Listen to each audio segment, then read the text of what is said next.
વાંકાનેર તાલુકામાં દારૂ તથા બિયરનો જથ્થો ભરેલી કારને કાર ચાલક સાથે પકડી પાડતી વાંકાનેર તાલુકા સર્વેલન્સ ટીમ।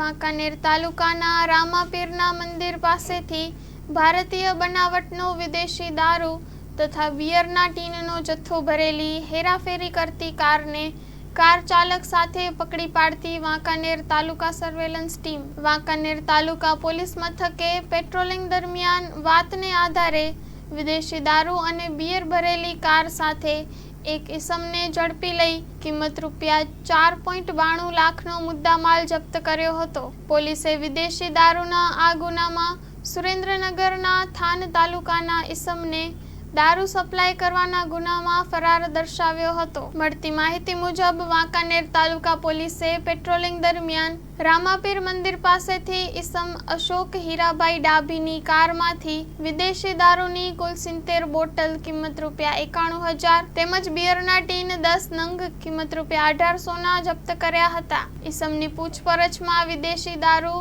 તથા બિયર શખ્સ ગભરુ માત્રાભાઈ ધાધલ પાસેથી મેળવ્યાનું કબૂલાત કરતા ગભરુ ધાધલને ફરાર દર્શાવી કુલ કિંમત રૂપિયા 4.92 લાખનો મુદ્દામાલ જપ્ત કરી બંને શખ્સો વિરુદ્ધ પ્રોહિબિશન એક્ટ અન્વયે તપાસ કરી હતી। Story report by Solanki Himanshu, Morbi.